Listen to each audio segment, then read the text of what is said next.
Dear black people. Dear black people. Dear black people. Dear black people. Dear black people. Dear black people. Dear black people.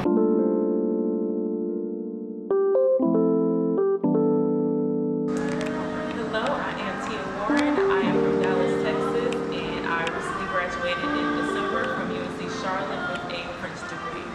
Dear black people, I highly encourage you, or don't let anyone condition you to believe that you are less than, to dim yourself down, or be less authentic.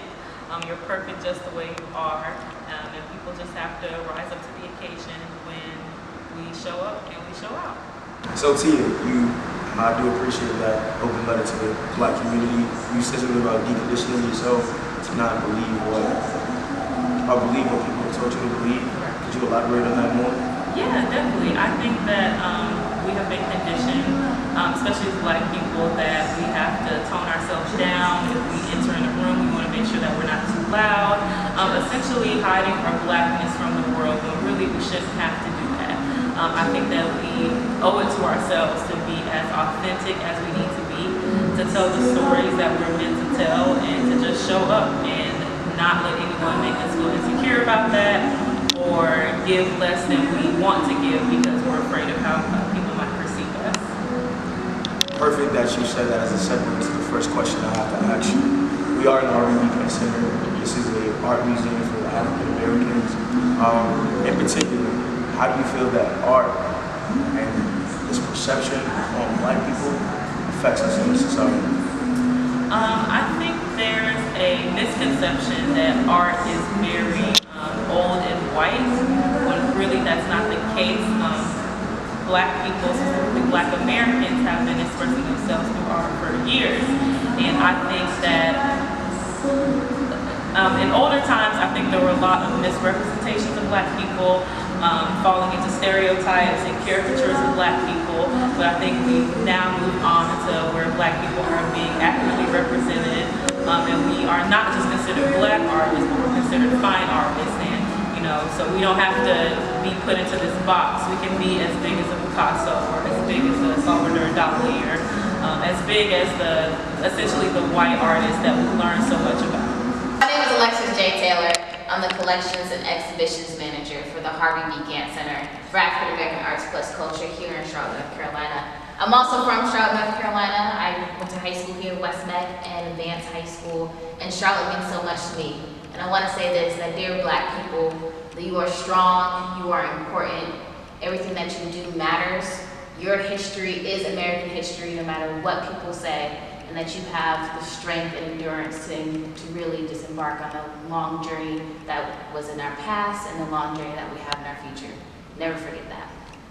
Another part of which I wanted to get to and touch base and ask you was, if you look at how we were perceiving art of like in the early 19th centuries, Okay. it was big lips, big behind, big breast, Right. but it was showed in a negative light, Yes. like a blackface. Mm-hmm. And now you see social media, we glorify that, and we allow ourselves to glorify that when it was at one point something negative. Right. The same people who made it a negative connotation, gave it a negative connotation, are now housing it and culture appropriating it. So how do you take the art, that type, the negative side of art for blacks, and have that is now become the positive light Right. of what you're seeing? There's a couple of parts to that question. So if you think about the 1700s and the 1800s and 1900s, you do see artists that are not black depicting black artists in a way that was, it was shared in many different ways. You think of plays, right? Not just in physical art, but you think of plays and people would literally paint their skin black and make fun of black people, right? James Denmark and his wife, Queen Anne of Denmark, King James and his wife, Queen Anne of Denmark. Queen Anne used to love these plays, and she put on this play, and she had 12 of her friends, and they all painted their skin black, and they were basically ugly princesses. And by the end of the thing, they washed their skin away, and they all became beautiful princesses, right? You see this centuries. Anti-blackness has been embedded in our culture, in our whole entire society for centuries. So you see it in the art world too, because remember, art tells a story about history. So you see artists now depicting black people in such a negative way, right? Depicting them such as monkeys, because that's what they used to say about us. We were monkeys, we're terrible, we're these terrible creatures, and that's what you would see in art. Now you come on to today and you see like figures with big hips and big lips, and you also see black people also depicting that, because you turn something negative into positive. And that's what I love about my people, is that something so negative, you switch it around and you make it something completely different. So when you think about artwork, I do think that it's not so much making fun of, I think it's black people owning it and owning different types of what, if you look at the past, different negative things that happened in the past, and they're owning it today. I'm not sure that answered the whole question, but It did, because you touched on the it actually answered it perfectly, because I'm in this like struggle of like, well, just because you're behind is out, like, should I like the picture or should I like, because I know what they did to us in the past. well, that's a good thing, because this is not just you. This is literally a debate within the art world. I did a whole entire thesis on the black female nude and its lack of representation of black fine art. When you think about art history, right, you go through those pages again. I'm flipping through all these pages and I see these beautiful nude figures. In art history, nude was seen as something that's beautiful, right? You go throughout art history, there was this debate about naked versus nude, but that's not the case. You go through and I'm still seeing all these white figures of just nude people. And it just didn't make sense to me, because again, I didn't see any black female nude figures, because female nude equals beauty. And historically, they didn't see us as something as beautiful. So that's why black people weren't depicted in the nude. So now you have in the 1900s that you're starting to see some artists, black artists, depicting their own in the nude. Now you have this debate going on. You have these people, one group of people are saying this is beautiful, we need to be represented in the nude because it represents beauty and our black women should be there. Then you have other artists saying, I don't want to see this. Our people have been raped, our women have been raped and beaten. I don't want to see them naked. I don't want to see them in the nude. I think this is terrible. So you now have this drift within the black community, like you have in other communities, right? Not all of us don't think the same. So your idea about that is not something new, because that's been going on throughout centuries, right? It's been going on, especially when it came to the 1900s and black people were actually depicting the black female.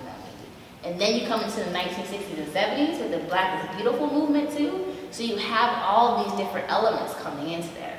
So this is not something that's like out of left field. This is something that's been going on for a while. Your thought of like, should I like this thing or should I not? Yeah, should I not like it? It's weird because like I'm the type of person that like I have no problem with. I don't sexualize stuff that's natural, because it just is what it is, you know. And black women and black queens, to be more specific, I think their body is beautiful. Right. That's why I don't like the alteration, because I know like you're made just the way you are. There's people that would die to have what you had. Right. Never change was something that was always gifted to you by birth. And that's why I'm at the trouble is like I respect my black queens. It's like I don't want to see you like that, right. You know, because like they want to see you like that and they want to take that from you. Right. It's not acceptable when you do it. It's slutty when you do it, but when they do it, it's okay. But then again, how are they switching the narrative? Exactly. And that's what's even in this space and here, in very different content, right? We talk about the narrative and how can you change the narrative. So even thinking about that and even your mindset, right? Just think about this is how I think, but also wait, how are these black women switching the narrative? So if the black woman feels liberated and wants to show their body a little bit more, why not? I actually have my mother who's a bodybuilder. She lost a lot of weight. And my mom will walk around in short shorts and as a tank because she's proud and owns it. And I have nothing wrong with that, right? Because if someone feels liberated with less clothes on, doesn't make them any less important than someone who's fully clothed, right? So you have to think about perspectives and the narratives and how can people change that story and making sure that you're also open-minded. Sometimes we try to think we're so open-minded, we end up becoming closed-minded, right? I'm here for my black queens, but I want to make sure that you all know that you need to do this, but at the same time, you have to remember that people do think different ways, and liberation and freedom and empowerment and beauty comes in so many different ways too.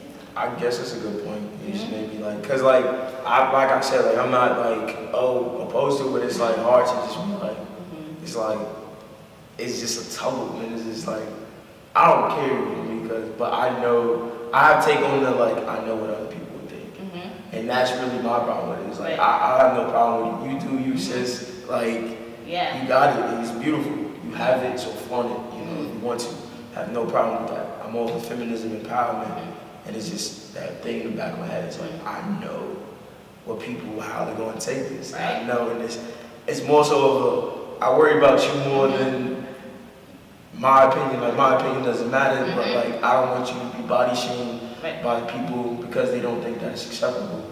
You know, and if you were to go to Africa, like they don't, clothes is really obsolete. Depends on what part. Depends on part of Africa. Africa is a big continent. Africa is a big continent. So depending on what country you go to, there are some places in there that natural beauty and the proper clothing, the Eurocentric clothing, let me put it that way. Eurocentric idea of clothing, because they are clothed, just because they don't have tops does not mean they're not clothed.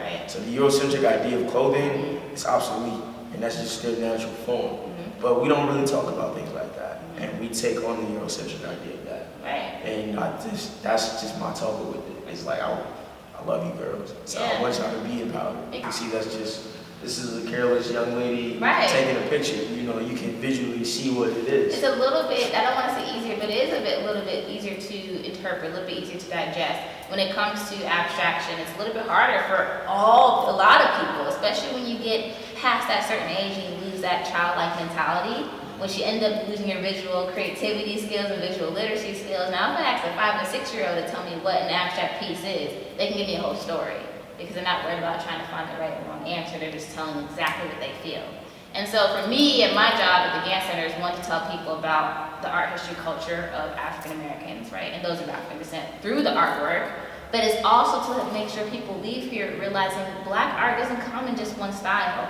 It's not just church ladies in hats and slave ships, which are beautiful things, but it's so much more, and it goes so much deeper than that. And that's what we hope to do at the Gantt Center, and that we hope that other people in our community can get inspired to then still create stuff, so you can see these things outside of our walls as well. That's a good point. And this is lastly, the lasting question would be, how do you feel that we can illustrate from here on out in generations to come? How can we illustrate and change the perception of ourselves within ourselves as being the community? I think you're constantly going to change perception and the narrative and the thought is by constantly having more people to the table, right? So, I mean, I can talk on this level at the Gantt Center, right? We display really well-known artists, right? From all over the United States, like top-notch artists. But at the same time, in order to get different perspective, why not, and we're all still talking about African American art, those African descent, why not show people who are on the emerging level or the mid-career level? They don't have to be these top master artists. So getting away from just showing this one part of the Black story, right? We showed a lot of master African American artists, meaning those who have passed or those who really paved the way. But why not show contemporary artists? Why not show young artists? So since I've been here for 5 years, right, we've had back-to-back shows with Charlotte artists. Now, can we display our Charlotte artists? No, we can't. But we were able to display young and emerging artists. That includes Sloan Siobhan, Jason Woodbury, Marcus Kaiser, right? We displayed even more. Frank Have Mercy, who's based in Fayetteville, North Carolina, right? We displayed all of these artists who were in their emerging and mid-career, and they're contemporary and they're young. Right, Sloan Siobhan and Frank Have Mercy, they're in their young, like 20s, like 25, 23, 24, 25. And they're on the museum wall here next to master artists who've been doing this for 50, 60 years. So in order for us to then change the perspective and narratives, by bringing more people to the table. And I'm not just talking about, oh, let's bring Black people to the table. What kind of Black people are you bringing? From all economical statuses, from all different backgrounds, from all different religions, from all different thoughts. That's how you're going to change perspective in the narrative. And we can do that by, here at the Gantt Center, through visual arts. It's good that you said that. This is my last point on that topic. I think what me even doing Dear Black People is kind of like this is my art to the world. Right. Showing my perspective of what I see. Exactly. And how am I going to display this out to the world? Who's going to see it? When are they going to see it? Why are they seeing it? What are they taking from it? I think these are all questions you have to ask. Like, it is art. Because I do believe this is art, what I'm doing. It's an art form. Absolutely, this is art, and this is how you're going to share your story. And that's what we do here. we share our story through different types of art forms, your art form is doing this, so this is important. So I thank you for inviting me to this table, and just, you know, like I said, I'm just one person, one perspective, but I'm so glad you're doing this so you can get others' perspectives as well. No problem. Thank you, Alexis. Thank you. Yeah. Good job. Thank you, everybody. Tune in for the next